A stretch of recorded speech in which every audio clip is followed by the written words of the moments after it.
So when I was a little girl, I, as many of you knew, wanted to be a minister, and was told, no, girls can't do that. And what's really interesting about Celtic history is how much women were able to participate in sacred rites.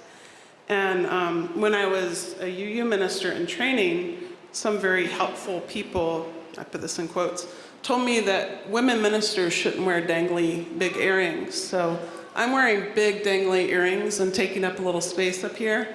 And these are made from bone, yeah, right? These are made from bone and have Celtic designs of women, or not, Celtic designs of dragons. And this is a big, loud necklace, also made of bone, and it's poked through in an ancient style, and it has a dragon. And so I encourage you, whatever your gender might be, and to take up space and know your sacred worth. That's what this service is about. It's talking about, what are the stories that we grow up with, and who has the power to determine, what stories are told. And we'll start from there. Every land has known the earth goddess. She has many names and attributions. In Celtic lore, the sovereignty of the land, or kingship, was a gift of the goddess. He is her mystical husband. To confirm this, she offered a symbolic drink, or a manifest as a powerful male, or mare, a horse. Epona is a horse totem goddess of the Gauls, the sovereign of the land, mother and fertility goddess. Erin was the personification of Ireland. She was one of the queens of Ireland and the daughter of Dagda. Macha is a sovereign goddess with horse aspects. She has a triple form. And her festival was recently celebrated on August 1st. It marks the harvest of the grain. Rhiannon means great queen, and she is a Welsh and fertility and horse goddess. There are many. When I was doing reading, I stacked up about 4 books and realized that I probably could have bought 20 more, and I was really excited about that idea, so you might hear about this again. But what's really interesting in researching myths is that people have different opinions. Who knew? These stories portrayed powerful women and goddesses. The historical plight of Celtic women has mixed reviews. The position of ancient Celtic women and their society really can't be determined because of the quality of sources. On the one hand, great female Celts are known from mythology and history, and on the other hand, the real status in their male-dominated Celtic tribal society was socially and legally constrained. Yet Celtic women were better placed in inheritance and marriage laws than their Greek and Roman counterparts. And I was really fascinated. I don't know if any of you have read The Mist of Avalon and books like that, but that really excited me as a young person to think about, well, what was ancient religion like? And, why is it that we live in a world, until more recently, that it was largely portrayed in patriarchal terms, Father, Son, and Holy Ghost, or in male language for God. And more recently, our Christian counterparts have used, gender-neutral language or female language. And so our stories continue to change and be impacted. But anyway, there were druidesses that were described. Pomponus of Mela, who was a Latin scholar, described 9 priestesses living on an island off the coast of Brittany. And these holy women tended an oracle of Celtic divinity. And he called these ladies Galanzinas, Gaulish maidens. And he stated that the oracle told the future of its mariners and only those who deliberately set out to consult them. And the 9 priestesses had the power to control the winds, prophesy, and ability to assume the form of animals. And so this was a Roman guy giving them all this power, and cure any illnesses. And the function was much like the Druids, and it bolsters the idea that there were female Druids who were advisors to kings, commanded the elements, and invoked the powers of the divine realm.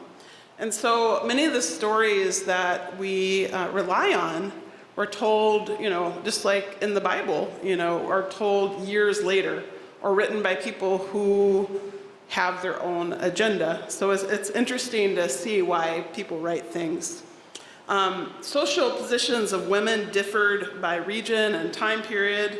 The mainland Celtic princess tombs show that women held high social position, but that might have been a result of marriage status, and it's unclear.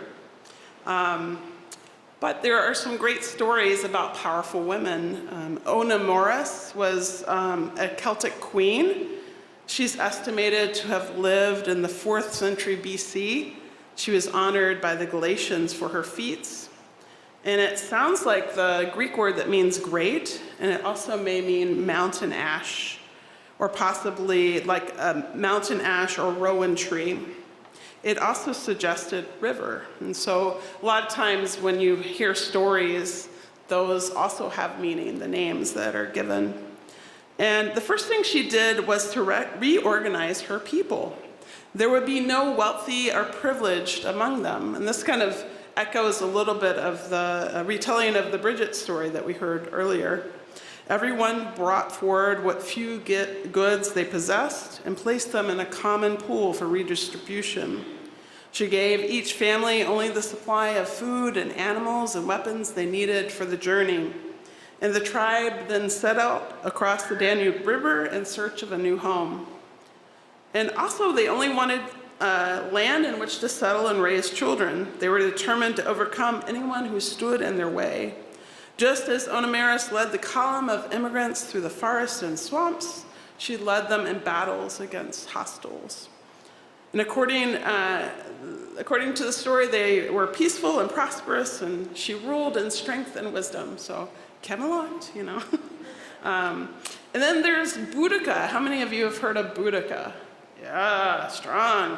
So she is undoubtedly one of the most famous historical female personalities of the Celtic world.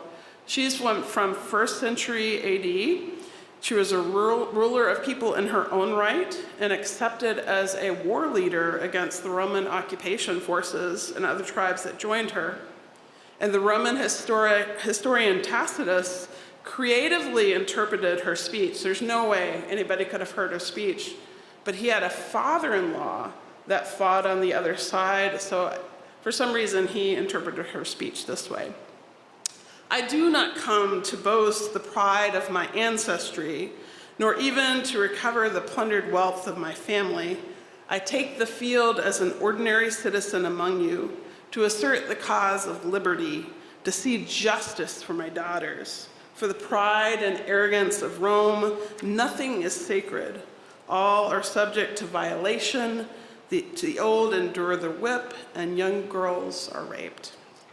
And this was referencing her documented treatment as herself and also what happened to her daughters. And while Boudica was laying waste to Roman towns, the Romans attacked and destroyed that isle that we were talking about. And Tacitus relates how the Druids stood in a circle and lifted their hands to the sky, uttering curses against the oncoming Romans.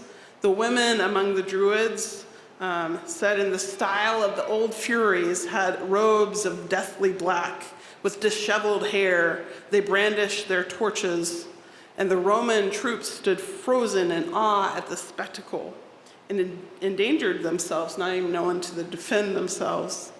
And unfortunately, the Romans killed everyone and destroyed the sacred groves.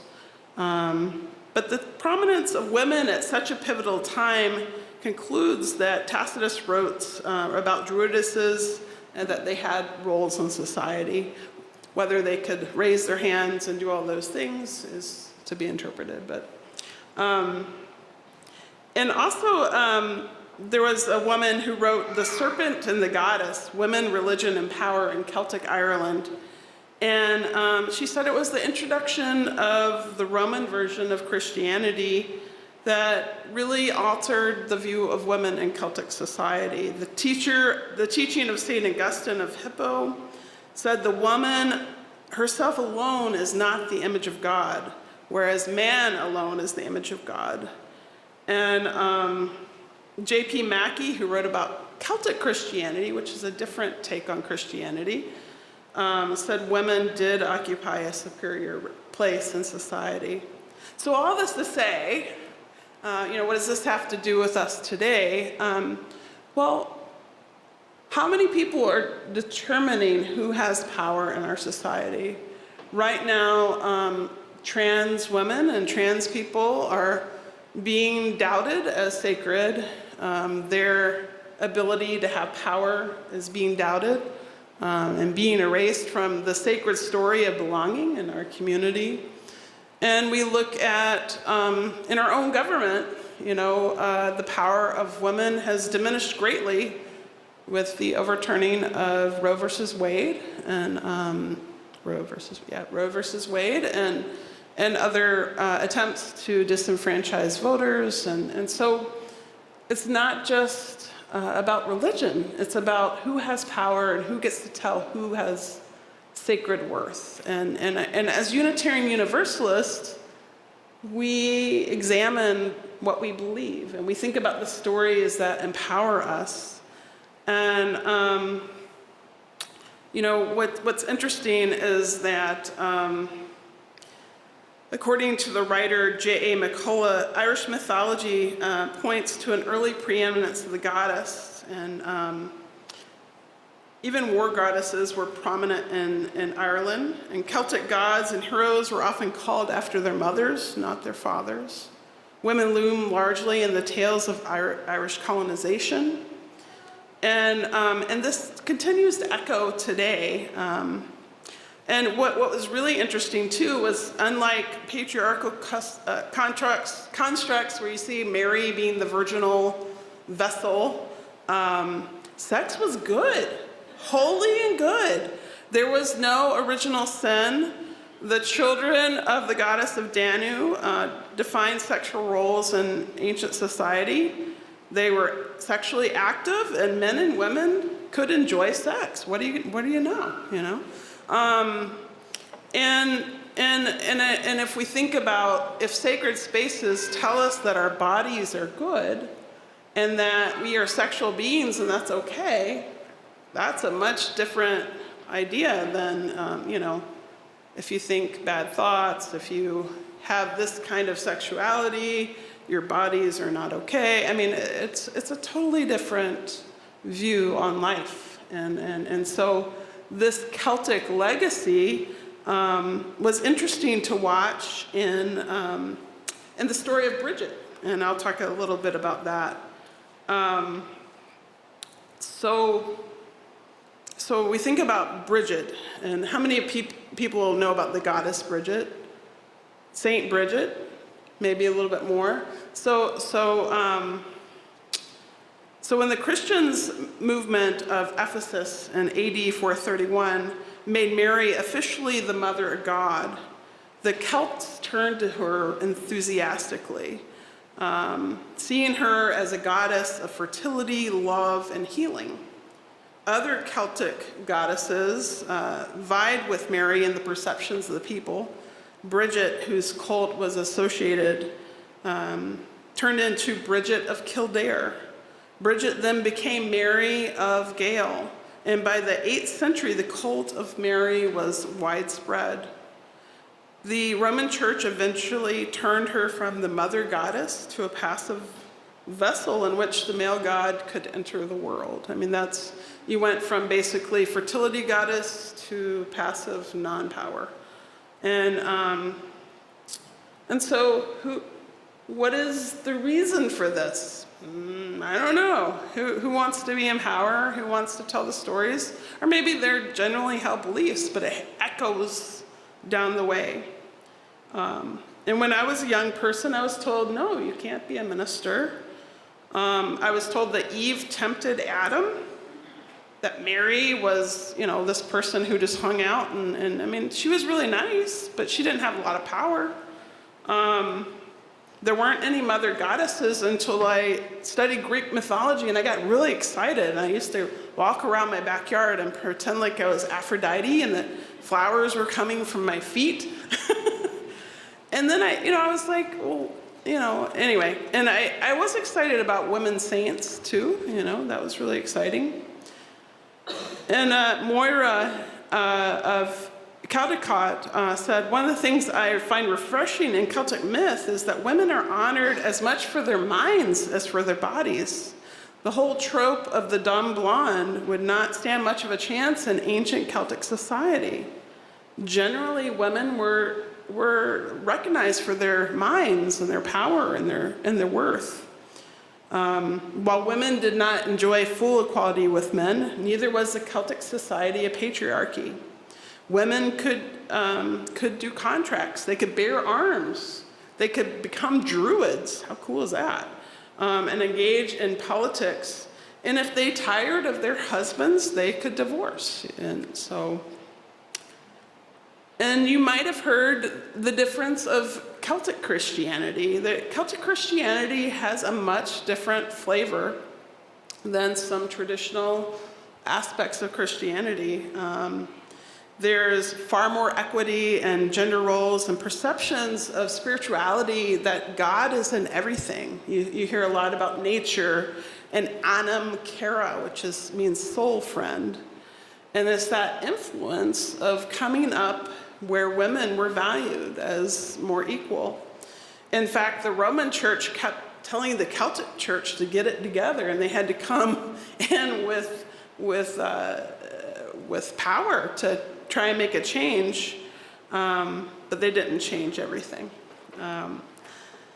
And so it's easy to see that when we leave one class out of power or out of stories, that much is lost. Women are silent in history, and it often has to be inferred or pieced together so that we can figure it out, like through archaeology, art, or literature. And I think what I've learned from Celtic spirituality is this sacred worth, this sense of connection to the earth, having agency and power, a focus on equality. Modern neo-pagans that celebrate Celtic spirituality bring these stories to the modern day. And so you hear retellings of the story of Brigid, in a modern context. And people work magic in their own way and bring meaning into their lives. So in history, his story, or her story, or their story, see what I did there?